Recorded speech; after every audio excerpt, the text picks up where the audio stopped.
Well, the subject this evening is HPB's diagram of meditation. How many of you know who HPB is? Does anybody not? Would anybody like elucidation? She was one of the chief founders of the Theosophical Society. All right, toward the end of her life, she was living in London, and she gathered around her a group of private students to whom she gave instructions. And this group was called, from our standpoint perhaps somewhat pompously, the inner group. Presumably there was an outer group. I don't know who they were. But these were personal students of Blavatsky's. And she gave them a variety of instructions. When The Secret Doctrine, her big book, was published in 1888, she began giving them some suggestions on how to read it and how to use it, for example. But in the year before The Secret Doctrine was published, she gave them some instruction on how to meditate. These instructions began in 1887 and went on into the early months of 1888, the year The Secret Doctrine was published. Now, since these instructions on meditation come very close to coinciding with the publication of The Secret Doctrine, one might suppose that there is some connection between the two. Wouldn't you think that that's likely? I mean, most people don't operate in separate worlds. And so indeed, I think there is a very close connection between her suggestions on how to meditate and what she was doing in The Secret Doctrine.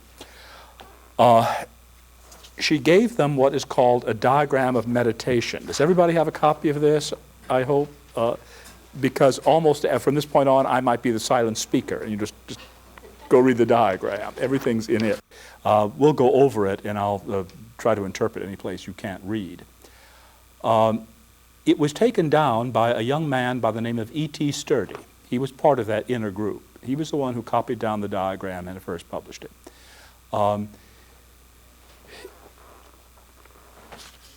The group included people like Annie Besant, G.R.S. Mead, Bertram Keatley, a variety of people of that kind. Those names will be familiar to some of you who know something about theosophical history.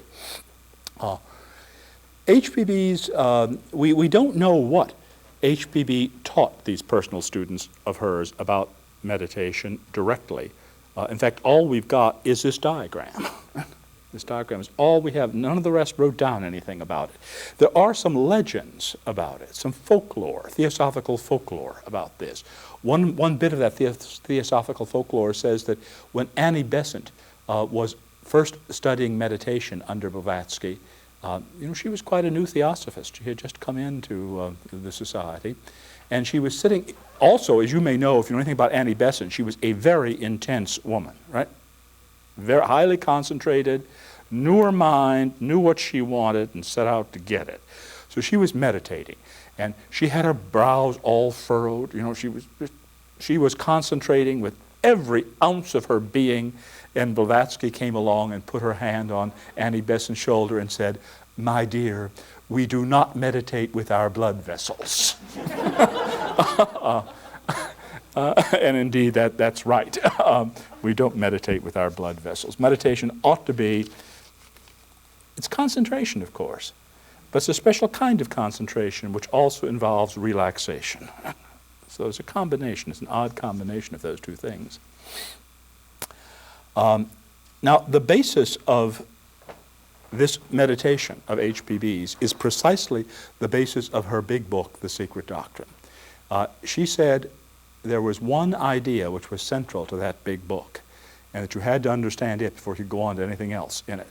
And that one idea was the unity of all existence, that all existence was basically one. And that underlies her diagram of meditation and her instructions about meditation as well. What I'd like to do with you this evening is to go through this diagram. We probably, HPB, according to the information we have, gave this diagram over a period of some months, since it lapsed over 2 years, right? One wonders, obviously there was more to it, right, than just these words. Since these she could have dictated in a matter of half an hour. So there was a bit more to it. What I'd like to do with you this evening is to look at parts of this diagram. We won't really have time to go over all of it in detail, but some parts of it, and see what is implied in the diagram about meditation and about its connection to the ideas in the secret doctrine. All right, the diagram itself begins with first conceive of unity. Now, that is such an HPB statement. That is so Blavatskyian. Blavatsky loves to tell you the first thing you do is this, and that first thing is always the hardest thing in the world to do. Right? In fact, the first thing she says to do in meditation is, in fact, the last thing. It's the culmination of meditation. It's what meditation is about. Right? First, conceive of unity. Now, partly the thing is that we've got here a pun working. The word conceive in English has got more than one meaning, hasn't it? It has a meaning which is, one meaning is, and that's the surface meaning here, the meaning that first occurs when you first read that line, I think, get an idea in your mind about. Then conceive of, is that? I can't conceive of that, I can't imagine it. Imagine, get an idea about. But what other meaning does the word conceive have? To give birth to, right? To become pregnant with, right? To become pregnant with. First, conceive of unity, right? And I think both those meanings are working in this diagram, right? Unity has to be born in us, right? We have to conceive unity. And that's the end of meditation. Right? When we conceive unity, when it is growing in us, when it becomes a living thing inside us, the way a child is inside the womb, then we have reached the end of meditation. Right? That's what meditation is about. It is to create this seed of unity within us and to foster it. Now, I don't mean to be dogmatic about what meditation is. There are many kinds of meditation, are there not? There are many approaches to meditation, and there are many different things which we call meditation. So when I say meditation is, I'm talking about this meditation, right? This thing which HPB is leading her students to. First, conceive of unity, she says, by expansion in space and infinite in time. Well, those are interesting too. She talks about space and time, about expansion in space, right? Filling out, filling up, completing, filling in all of space. First, conceive of unity by expansion in space and infinite in time. All right, space and time are the warp and woof of the universe in which we live, right? Everything, they're the basis of the world.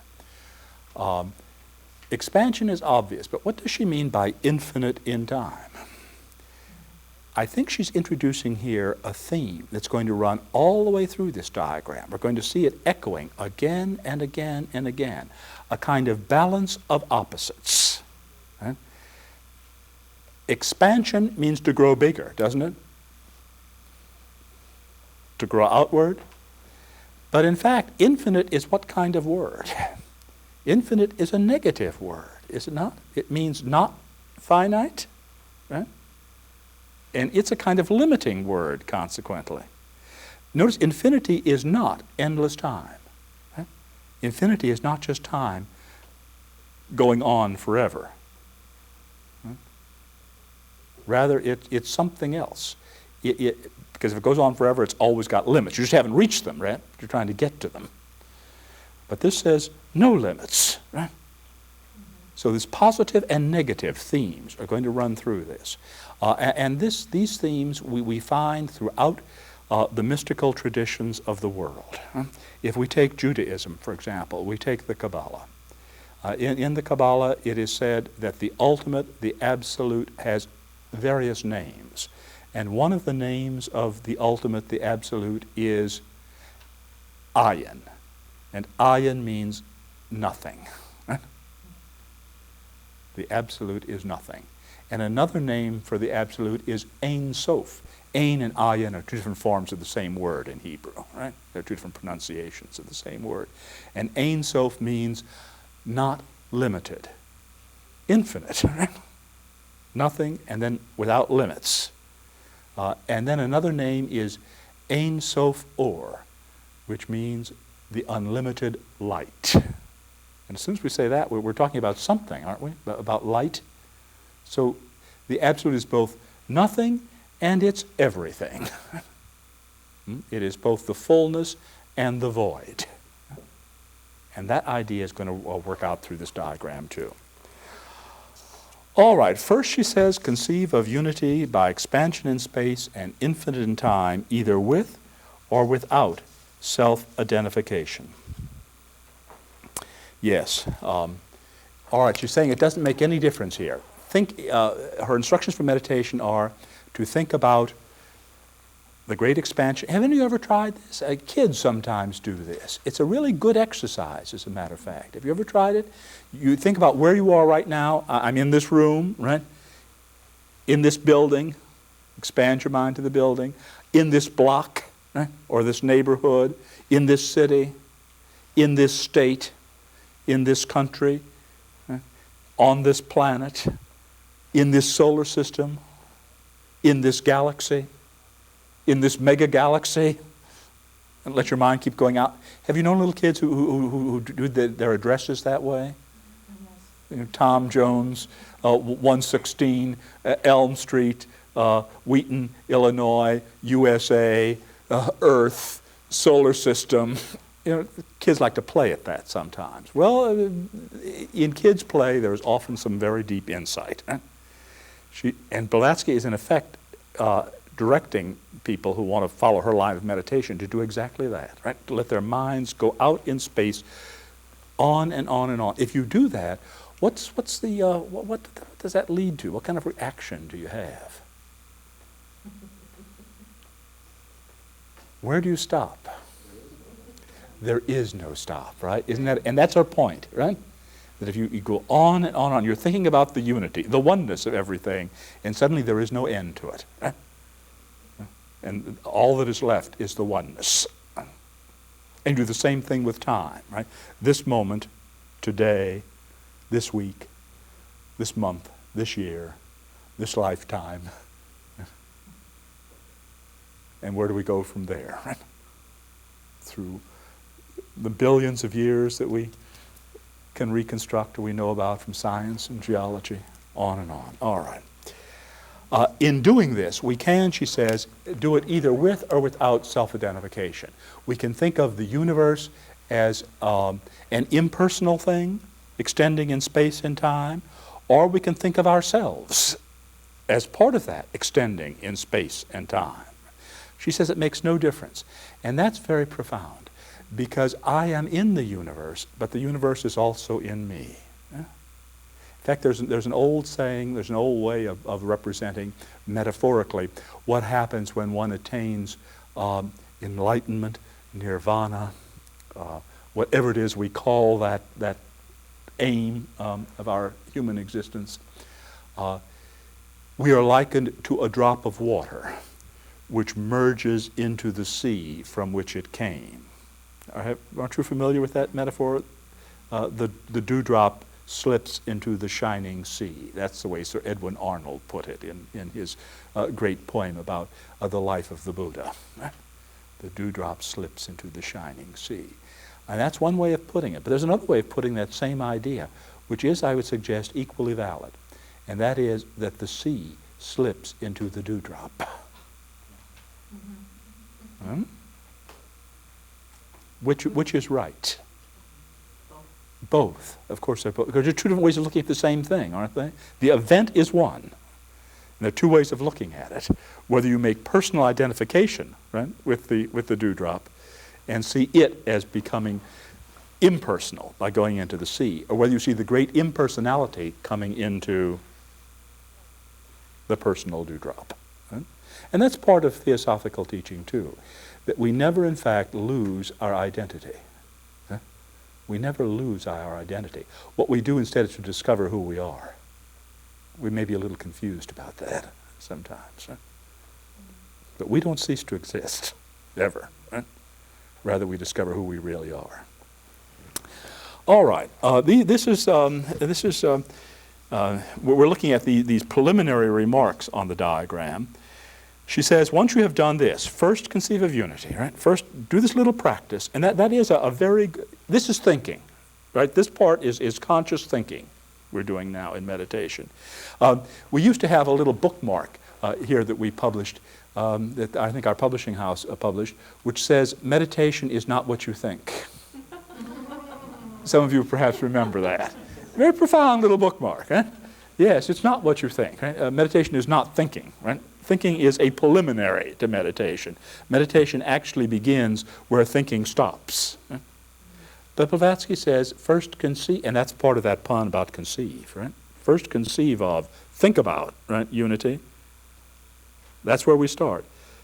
But if we think about it, what eventually happens? We become it, right? It enters into us. We conceive it in the other sense. All right, so she says, first conceive of unity, think about it, and then she says, meditate logically and consistently. We're still in the thinking stage of this. Meditate logically and consistently on this, that is to say, this unity, infinite in space and time, in reference to states of consciousness. Well, what does good old HPB mean by states of consciousness here? That's all she says. She gives us no clue. About the time HPB was living, Western philosophers, for the most part, thought there was only one state of consciousness. Either you were conscious or you weren't conscious. Right?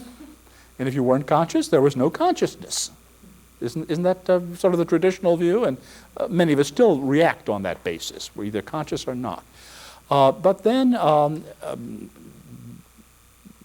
not long after, a German psychologist came along by the name of Sigmund Freud. Right? And he said, hey, wait a minute, there's something else going here. Right? There's the consciousness, yes, our ordinary, everyday waking consciousness. But then there's something else going on inside us, which we can call the unconscious. But in fact, it's not really unconscious at all. It's only unconscious to our conscious mind. Right? It's really very powerful. Things are going on in there all the time, and they affect our conscious minds. And that's become now an obvious truism to everybody in our society.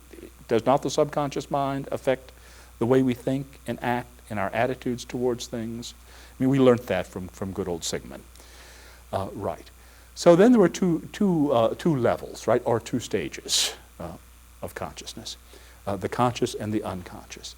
And then a student of Sigmund Freud's came along, and he was a Swiss doctor by the name of Carl Jung. Right? And he said, hey, you know, that unconscious is more complex than that. There are really two different things there. There's the personal unconscious, and that's all Freud dealt with, as a matter of fact, right? Personal unconsciousness is full of things we have forgotten, or either accidentally or deliberately. Do we sometimes deliberately forget things? Yeah, right. In fact, it's known as Freudian forgetting, isn't it? Yes, it's full of things we have forgotten, accidentally or deliberately, or we have repressed, past events of our own personal life. But what Jung noticed was that in a lot of the people he dealt with, there was another kind of memory which kept popping out of the unconscious, which was quite different because it was a memory of things which didn't happen to the individuals. Right? And these memories were the same in patient after patient. They were symbols. He called them archetypes. Right?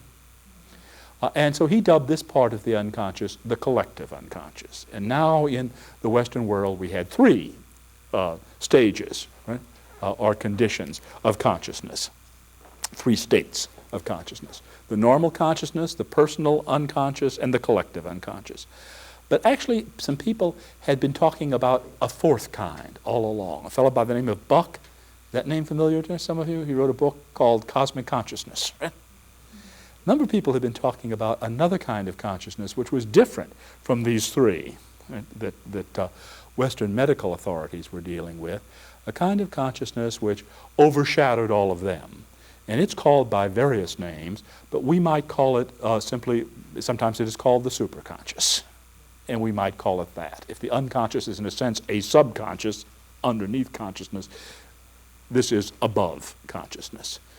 So there's that fourth kind of consciousness. And Buck wrote a whole book about it, pointing out people, describing people, recounting stories of people who had come into contact with that superconsciousness. And he talked about people like Walt Whitman, some famous people. But in fact, most of us, many people, many ordinary people like you and me, have had at least a taste of that superconscious. Perhaps you have on a fresh snowfall. Have you ever been out when the snow was just coming down, all fresh and clean, and you resonated to the falling snow, to the beauty of it?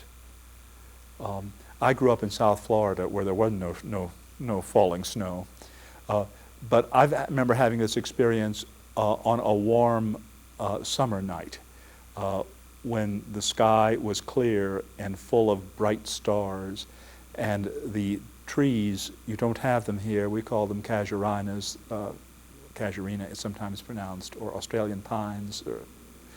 The wind whistles through them. It blows through them and make little rustling noises.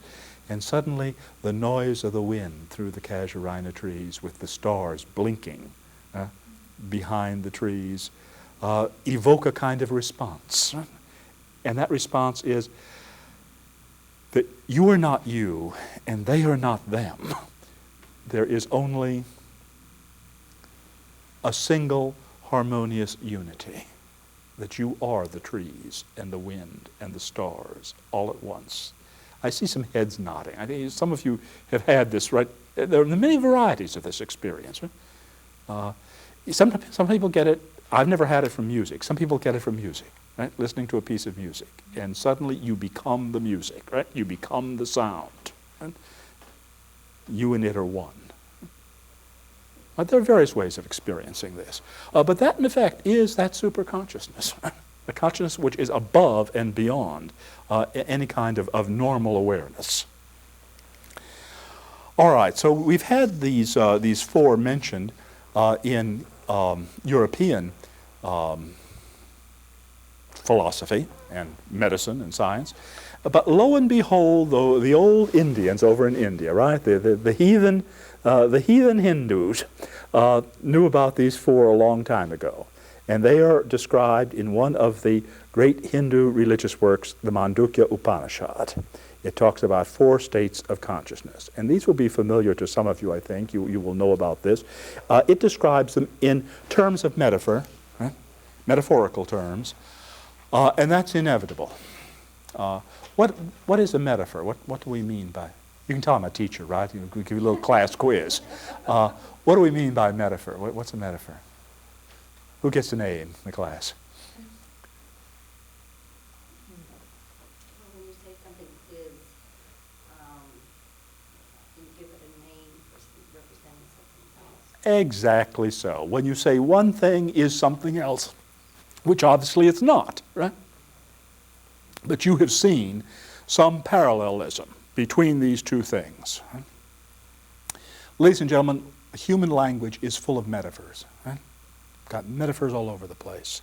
And this is particularly true of things like meditation or metaphysical ideas or the really important things in life. That's so much is that true that Blavatsky early said that the ancient Theosophists, there were a bunch of Greeks who ran around and called themselves Theosophists a long time ago, and we borrowed the name from them. Right? And she said that the ancient Theosophists were called analogists. Analogist. An analogy is just another word for metaphor. Right? To draw an analogy between two things is to make a metaphor out of one of them.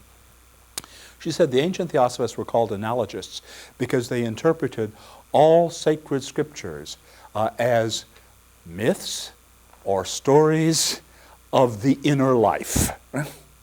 Everything which pretends to be history or stories of the gods is really stories about what goes on inside us. Because in the whole universe there is a oneness, there is a consistency and an order, and whatever happens out there also happens inside here. These are not two different things going on. And so we can use one thing to talk about another. All right, the Hindus who talked about these four states of consciousness used metaphors for them. They said that one state was the state of being awake, the normal waking consciousness. Right? And then the second state, they said, was a dream state. And the third state, they called a state of deep sleep. And you see the metaphor they're using here, right? That metaphor of, which comes closest to indicating in ordinary everyday life changes of consciousness, doesn't it? That we go to sleep and we know we pass through a period when we have some dreams, and then we enter really deep sleep where there are no dreams. And modern medicine again has discovered all sorts of wonderful things, rapid eye movement, right, which means you're having a dream, and then lack of bodily response at all, which means you're in deep sleep. And there are all sorts of physiological changes which go along with these two different states. But they're obvious states, and the old Hindu philosophers knew about them. And then the fourth state of consciousness, they didn't know what to call, so they took a little dodge, and they called it the fourth state.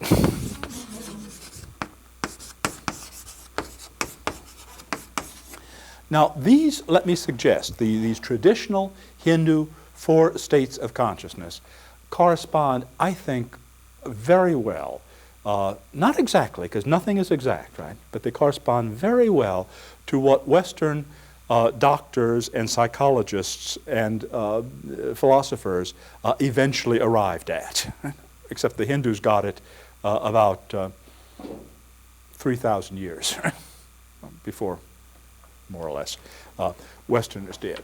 All right, the awake state is that normal state of consciousness, right? The normal consciousness.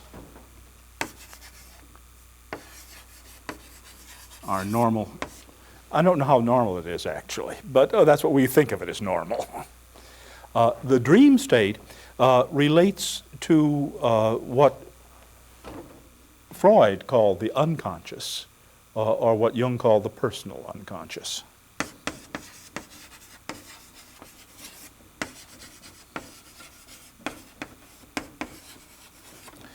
And the deep sleep state relates to what Jung called the collective unconsciousness. And it may be collective in a very special sense. We'll come back and say a word about that in a moment.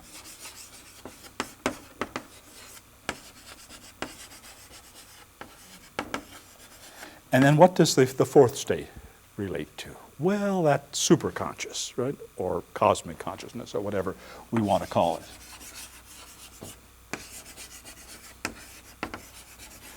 The Hindus actually correlate these with aspects of the individual, or with bodies, as they're sometimes called. So this first normal awake state is referred to sometimes in Hinduism as the Vaishnavara, or the Vishva consciousness. Now that word Vishva just means universal in Hinduism. But it's identified as the consciousness we have when we are in our normal, gross bodies. Right? It's consciousness we're exercising right now, right? Okay. And this dream consciousness, the Hindus say, is associated with the subtle body, which is sometimes called the Linga Sharira, and sometimes is given other names, but it is, as it were, the inside of us which we see and nobody else does. This is the personality. This first one is the outer personality. And the second one is the inner personality.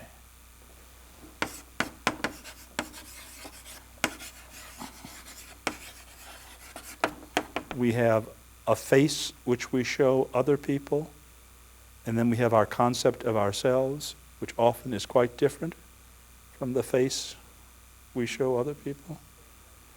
There's a poem by T.S. Eliot, I think one of the two greatest poets of the English poets of the 20th century. I believe it's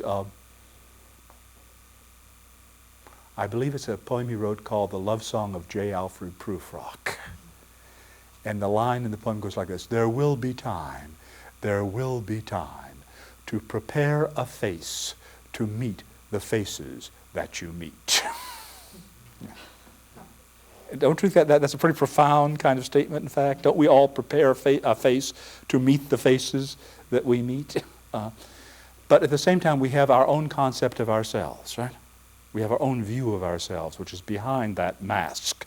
And of course, that's what person means, right? The English word person is from the Latin word persona, and the Latin word persona means a mask, right? Because the actors in the ancient Roman theater did not appear barefaced. Eh? Only the walk-ons appeared barefaced. All the principal characters in a Roman play wore masks. That was part of the drama. So, our actors put on makeup before they go on to the stage.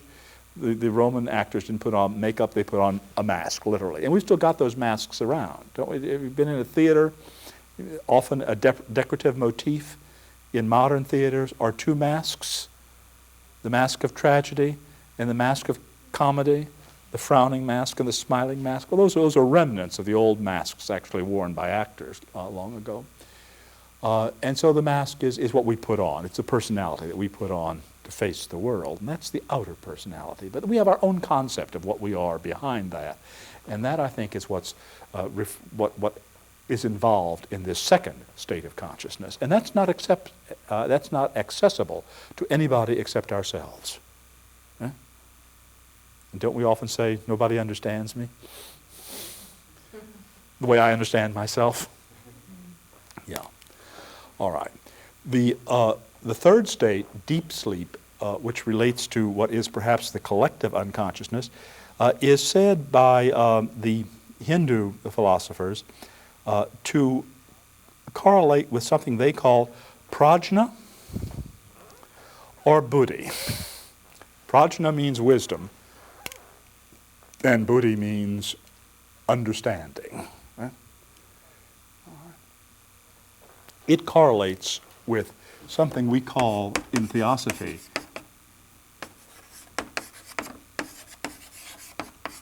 the individuality. Something which remains constant life after life. Our personalities, both the outer personality and the inner personality, change with every incarnation, right? With every rebirth. That's a good thing, don't you think? I mean, I hate to be stuck with this personality life after life. No, it changes, right? And it's a product of many things. Genetics, early experience, people I interact with, product of many, many things. Both the outer one which I show others and the inner one which I have of myself. But those are entirely temporary and due for one life only.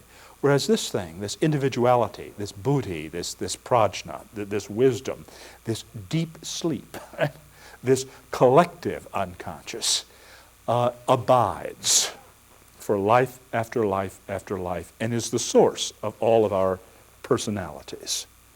And in effect, that's one reason why we might call it collective unconscious.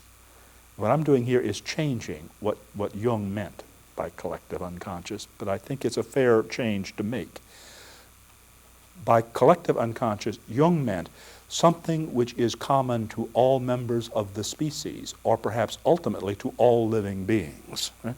And he explained it in typical 20th century evolutionary terms, right? That we are the product, you and I, in our present lives, are the product of a long line of historical evolution, right? Going back through the eons of human history, and before that to animal evolution, right? And before that to amoebas in the ocean. And obviously everything we are recapitulates or embodies or summarizes that long evolutionary history. And this is generally accepted. There's not much doubt about that. Don't we have a lot of things about us that You know, if a good engineer had designed this, I'm just thinking about our physical bodies now, right? If a good engineer had designed this, we would never have, right? But they're leftovers. They're recapitulations of past evolutionary history. All right. So too, we have in our minds things which are left over from that long evolutionary history, and that's what Jung calls the collective unconscious. But there's another way of looking at it, and that is that the collective unconscious is the unconscious of our individuality, which is the product not simply of the biological evolution which produced us, but of the spiritual and intellectual evolution which has produced us. It's the consequence of all of our past lives. Right? Our present life is the result of all of the past lives we've built, and all of those experiences of the past are collected together in something sometimes called the causal body. And that is a kind of individual collective. All right, then what is this fourth state? Well, about this, the Hindu, the Mandukya Upanishad says this when it's talking about this mysterious fourth state for which they've got no name. The Mandukya says, it is the essence of the knowledge of the one self. The essence of the knowledge of the one self. And it is the substratum of the other three. And that's really important and really interesting. This fourth state really has no separate existence. It is simply the substratum of the other three. They are all expressions of it. It's the thing which runs through them all and unites them. All right, well, time is slipping away, and we're still in the introduction to the diagram, right? Let's take a quick look at some other aspects of the diagram and then see if you have some questions you'd like to ask about it. She says we begin by conceiving of unity, and then we meditate logically and consistently on it with reference to the states of consciousness. And I think it's these four she's talking about, right? Where is there unity? This is really important, because if there is a kind of flaw in modern psychology, in the psychology of modern human beings, it is that we are fragmented. We are torn apart, right?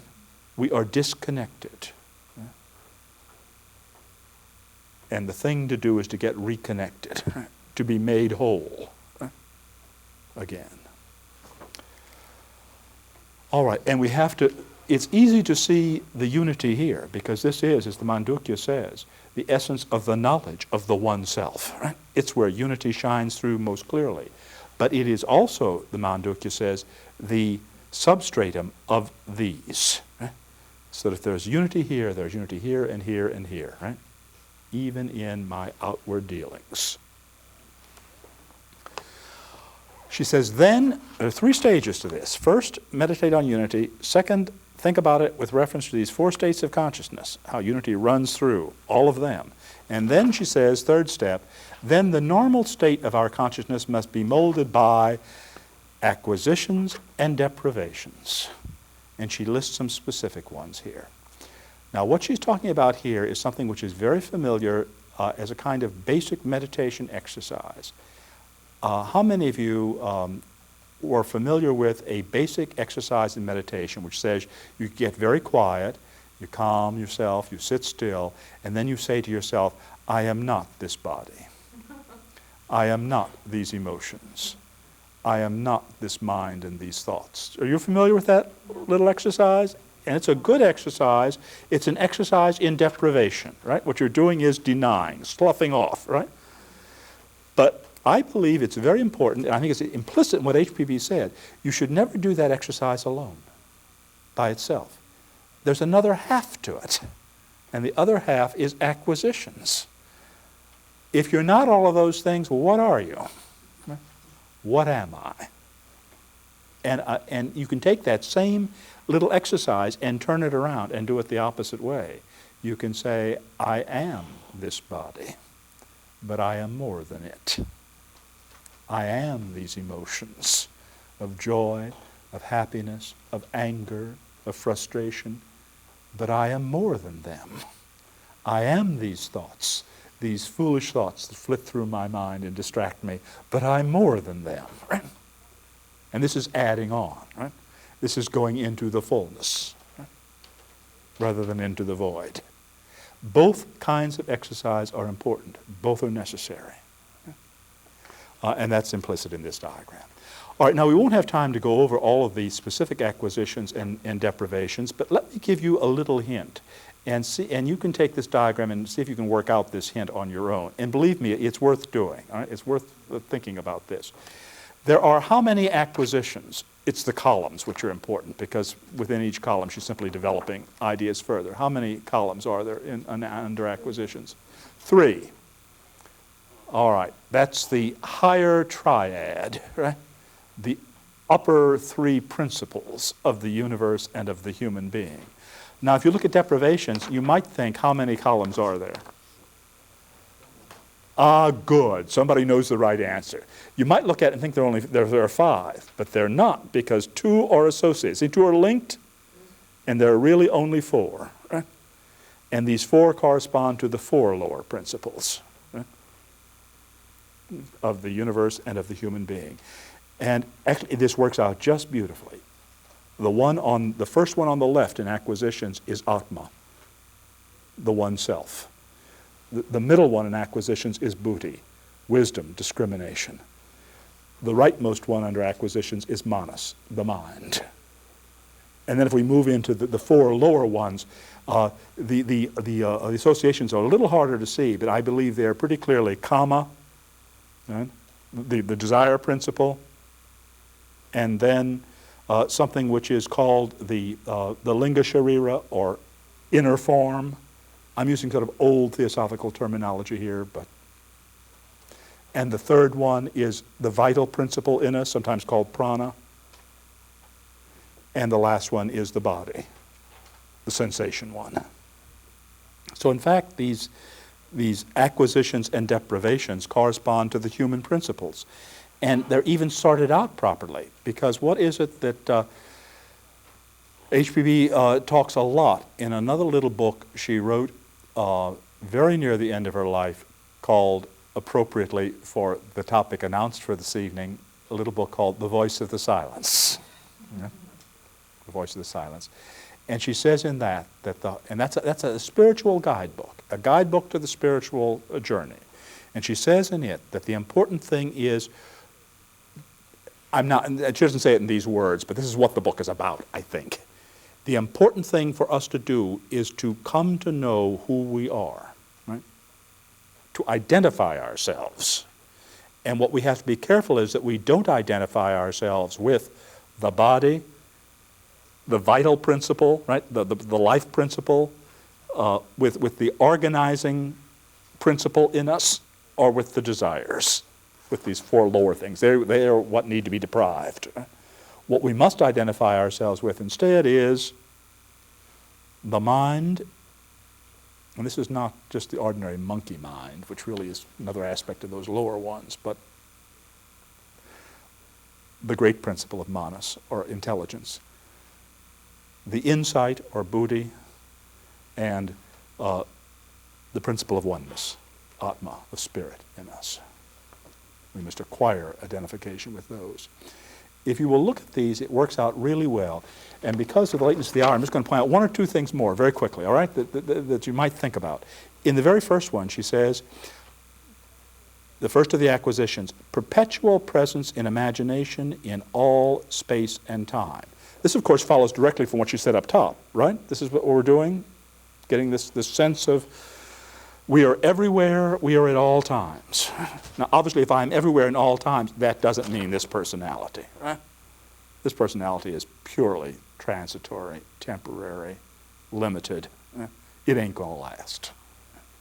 So it's something else which is perpetually present in all space and time.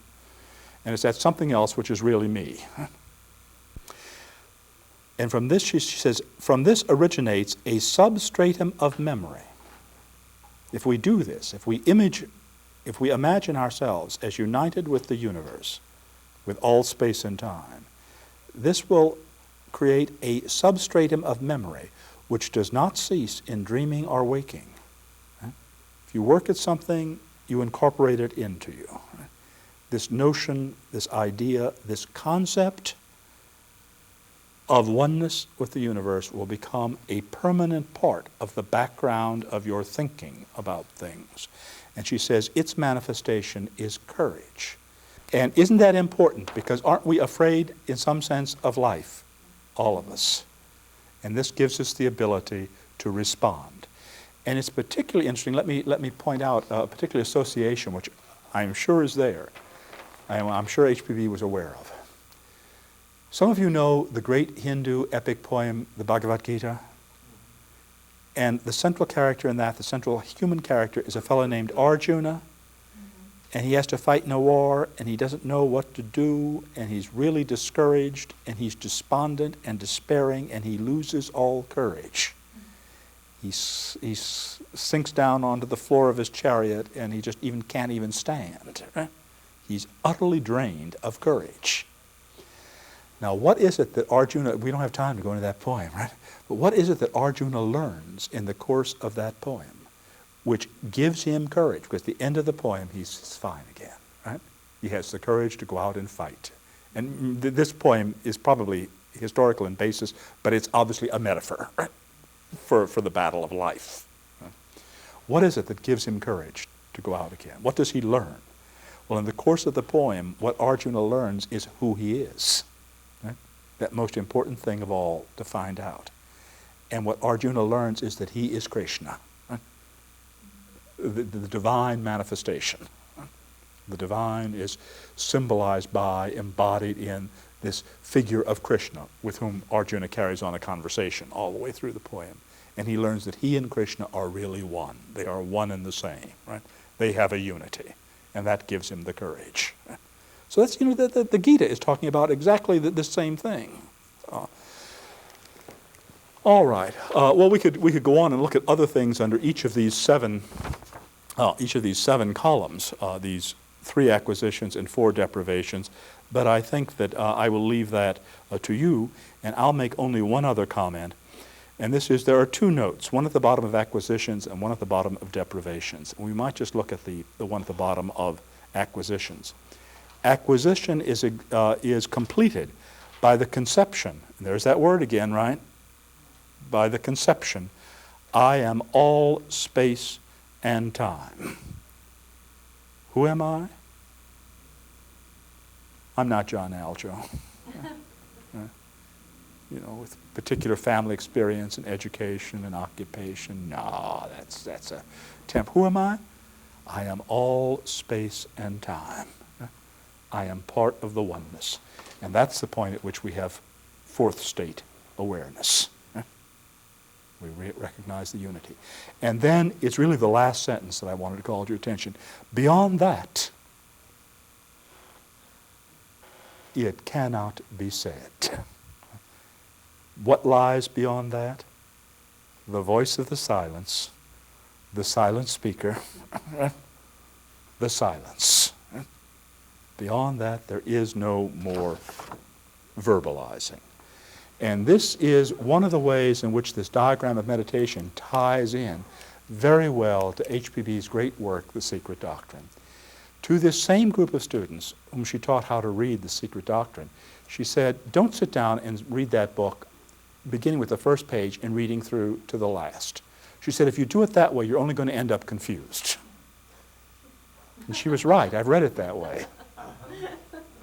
No, it's not the way. She told them how to go about reading it, and she told them why they should read it. She said that theosophy and the study of the secret doctrine is a form of jnana yoga. Jnana yoga is the yoga of knowledge. She says, what you will do when you study the secret doctrine is this. You will see a pattern in it describing the universe and order in the universe and your place in that order. And you will say, oh, that's wonderful, right? That's exactly right. And then you'll start looking at that picture you have formed, and you will begin to see that there are certain flaws in it. There are certain places where it just doesn't work quite right. And so you will set out to improve it. And you'll get yourself a bigger and better picture of the universe and of your place in it. And you will say, there we are, that's the way it is. And you'll look at that, and what will you notice? there's some little flaws in it, some things which aren't quite right. And so you'll set out, you'll repair them, and you'll get yourself still a bigger picture of the universe and your place in it. And you will say, there we are. It's all done now. And you know what comes next, right? It's like the old story about the Hindu view of the universe. The Hindu view was that the universe was a great globe situated on the back of an elephant. And the elephant was standing on a gigantic turtle swimming in the cosmic ocean. And someone said, well, what does the turtle can't go on swimming forever. What does it rest on? Well, it rests on the back of a bigger turtle. Well, what does that other turtle rest on? Well, it rests on the back of yet a bigger turtle. Well, what does that turtle rest on? There's no point in asking. It's turtles all the way down. Okay. All right. There's no point in asking, right? Beyond this point, we reach eventually. The purpose of studying the secret doctrine, the purpose of theosophy is to tease us out of thought, right? To come to a point at which we recognize what things are without logically analyzing them, without verbalizing them, right? In which we have an intuitive recognition of the truth as opposed to little truths along the way. Most of us think of theosophy as little truths. Well, I mean, the things reincarnation, karma, right? The bodies, the races, the rounds, all of this theosophical doctrine. Not unimportant. I think it's very important. But ultimately, it's not theosophy. Ultimately, theosophy is not puttable into words, right? Because it lies beyond language, beyond all language. It is beyond that, and it cannot be said. It's turtles all the way down. Thank you, ladies and gentlemen.